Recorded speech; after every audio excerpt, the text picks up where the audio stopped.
The Battle of Winterfell is almost upon us, and it seems as if almost all of Westeros is about to converge in an epic battle over light and night, and we need a hero. Someone to claim the mantle as Slayer of the Night King, Destroyer of the Horde of Darkness. In these times, we look to our greatest hope of survival, our most stalwart champion, one who has proven to be our only hope in times of great need. Jaime Lannister. Whoa, did you say that right? Surely you mean Jon Snow, aka Aegon Targaryen, the friggin' prince that was promised? Nope. Okay, well obviously you're not looking at Dany, mother of dragons, badass queen, and did I mention mother of friggin' dragons? Nope. I'm talking about old no-hand, Jaime Lannister, and let me tell you why. There's a theory that's been circulated around which has been churning in my head for some time now, and the more I think about it, the more I'm falling for it. I think I'm falling for you. And the ultimate endgame here is that Jaime will be born again, as Azor Ahai. Not Jon Snow and not Daenerys, who are both the more obvious choices for Azor Ahai if Game of Thrones were a more traditional narrative. But it seems to me like Jon being Azor Ahai is a little on the nose for this show. And after all, it wouldn't be the first time Melisandre got the details of a prophecy wrong. Because of mistakes I made. Stannis. I'll let Tyrion bring some words of wisdom as well. Prophecy is like a half-trained mule. It looks as though it might be useful, but the moment you trust in it, it kicks you in the head. So like a half-trained mule, let's take a look at the prophecy of Azor Ahai, and specifically two main aspects of it. The first is the legend of Lightbringer, which tells the story of a hero who labored over many days and through many trials in order to craft the sword Lightbringer, the red sword of heroes, and drive back the darkness. The beginning of the legend goes like this. Darkness lay over the world, and a hero, Azor Ahai, was chosen to fight against it. To fight the darkness, Azor Ahai needed to forge a hero's sword. He labored for 30 days and 30 nights until it was done. However, when he went to temper it in water, the sword broke. He was not one to give up easily, so he started over. The first thing to get out of our minds is the idea that Lightbringer will be an actual sword that needs forging, and refocus ourselves on the idea of Lightbringer as Jaime himself. When we were introduced to Jaime, he is widely known to be one of the most proficient fighters in the land, until his hand is cut off. When Jaime's sword hand is cut off, he loses everything that made him Jaime Lannister and begins the process of being reborn, something we can take both as a transformation of character and perhaps an allegory for the beginning of a transformation into Azor Ahai. Jaime's prowess as a swordsman, his ego and swagger are all gone in this moment, but with it also the hand that killed the Mad King and dubbed him Kingslayer. And Jaime literally begins to temper himself in water during the bath scene with Brienne and Harrenhal. Here we learn that Jaime actually had a just motive for breaking his oath and killing the king. Burn them all, he said. Burn them in their homes, burn them in their beds. Killing the Mad King saved thousands of men, women, and children from burning alive. And while we begin to see one of the most incredible transformations in Game of Thrones, as Jaime goes from villain to hero, Jaime begins to see himself change as well. A journey that starts here and will eventually drive him to fight for good, shedding his old title of Kingslayer and becoming just Jaime. The Kingslayer! Jaime. My name's Jaime.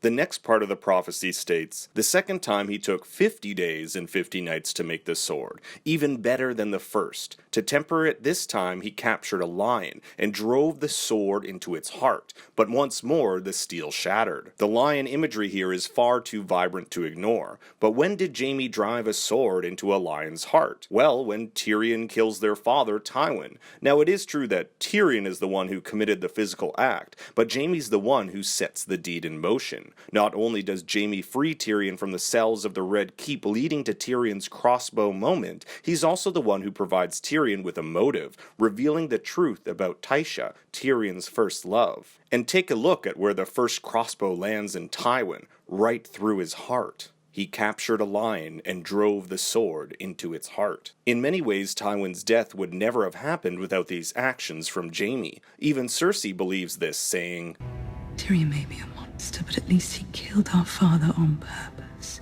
And so begins the shattering of Jaime's relationship with Cersei, pushing Jaime further down the path of fighting for good. The prophecy continues, the third time with a heavy heart, for he knew beforehand what he must do to finish the blade. He worked for 100 days and nights until it was finished. This time he called for his wife, Nissa, and asked her to bare her breast. He drove his sword into her living heart, her soul combining with the steel of the sword, creating Lightbringer, the red sword of heroes. Although he had Lightbringer, Azor Ahai did not fight alone. Many have argued that Jaime as Azor Ahai deviates from Jaime's purpose on the show, that his story revolves too closely around the Lannisters and Cersei, and has not enough to do with White Walkers and the Night King, but I believe his purpose can fit perfectly into both. To finish the prophecy, Jaime must drive his sword into his wife's living heart, and wouldn't it be perfect if that was Cersei? Many believe Jaime's purpose for the rest of the season is to kill his sister. There's ample evidence for this, Cersei being foretold, "And when your tears have drowned you, the Valonqar shall wrap his hands about your pale white throat and choke the life from you." Valonqar being High Valyrian for little brother, which technically Jaime is. So why not also believe that Cersei is also Nissa in this scenario? We know that through the second part of the Azor Ahai prophecy and the events that naturally have followed, that Jaime and Cersei are pulling farther and farther apart. And if we believe that Lightbringer will actually be Jaime's sword hand returned to life, it makes the idea of him wrapping his hands around her pale throat all the more believable. Side note, I'd also like to point out that back in the bathtub in Harrenhal, Jaime mentions the reason he killed the Mad King was because of his desire to burn the city in wildfire, something that Cersei eventually does herself by blowing up the Great Sept of Baelor. Interesting connection there. Now some believe that with Cersei's death, Jaime will also perish. Dialogue like this is often spoken in the show and in the books. "We will leave the world together as we came into it." And Jaime has said, How do you want to go? In the arms of the woman I love. Some speculate this could actually be Brienne, but I think this could still be Cersei. Jaime, once he kills Nissa, will be reborn. The old Jaime will be gone, and he will now be Azor Ahai. Now, as I mentioned earlier, there's another main aspect of the Azor Ahai prophecy to address, and it's what we've learned through Melisandre and the scrolls from the ancient books of Asai. This prophecy claims that Azor Ahai shall be born again amid smoke and salt, to wake dragons out of stone. This will occur after a long summer when an evil, cold darkness descends upon the world and the red star bleeds. It is said that wielding Lightbringer once again, Azor Ahai will stand against the others and deliver the world from darkness. Many see this prophecy as leaning heavily toward the idea that Daenerys is Azor Ahai. I mean, who else has awoken dragons out of stone? But George R.R. Martin himself has said, prophecy can be a tricky business. Master Aemon gives an interesting opinion in chapter 35 of A Feast for Crows, believing the salt part of said prophecy could be the salt from tears. Perhaps the tears of Jaime Lannister killing the love of his life. These prophecies are cryptic things. Many believe the red comet seen in Season 2 was this red star that bleeds, but could it not also be the red star bleeding from the heads of the Faith militant that were killed? Seeing the Sept blown up in wildfire, something Jaime tried to prevent from happening with the Mad King, could that not be the bleeding red star that sets Jaime away from Cersei and further pushes him towards the path of Azor Ahai? There are multiple subtle references to flames and rebirth revolving around Jaime, especially with his sword hand. The snowflake melting on his cold golden hand here while he departs for the north in Season 7. In Season 4, when Jojen is asked by Mira and Bran, when will we know the end, he says, You'll know.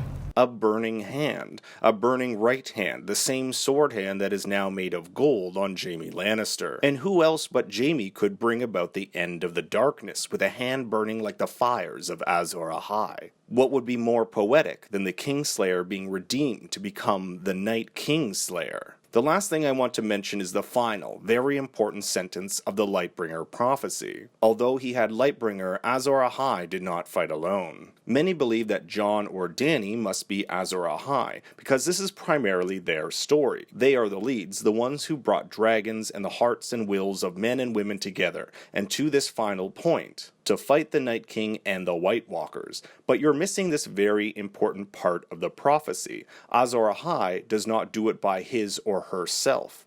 Azor Ahai did not fight alone. Once we see that Azor Ahai is not the story of Game of Thrones, but simply a tool that will be utilized to overthrow the darkness, we can see that it doesn't have to be Jon or Dany. Why not Jaime? Then once his journey is complete, let Jon or Daenerys figure out who shall sit on the throne. There's nothing in the prophecy that states Azor Ahai has to be that person. And finally, we have Bran's conversation with Jaime from episode 2 of the new season. Jaime apologizes to Bran and claims he's not that person anymore, that man who threw a child out of a window, once again showing Jaime's transformation. Curious as to why Bran didn't reveal to everyone how Jaime pushed him over the tower, Bran reveals, "You won't be able to help us in this fight if I let them murder you first." Bran has been known to get glimpses of the future, like in Season 1 when he has a dream that predicts his father's death, or in Season 6 after he became the Three-Eyed Raven, he sees the explosion of the Sept of Baelor before Cersei even sets her plan in motion. But the extent of these visions aren't entirely known. After all, the last Three-Eyed Raven died before he could fully prepare Bran to use his abilities. But if Bran can see glimpses of the future, he obviously has seen something about Jaime, that his role in the war against the undead will be monumental,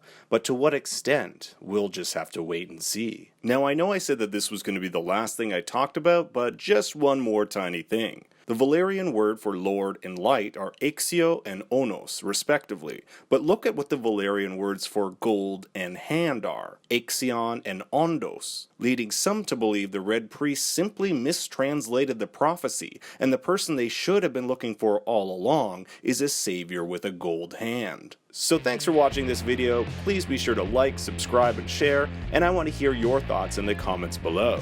Is Jaime Azor Ahai, or is there a case for someone better? Let me know. I've also come out with my latest episode 2 breakdown, so be sure to check that out as well. Until next time, remember, Daddy loves you very much.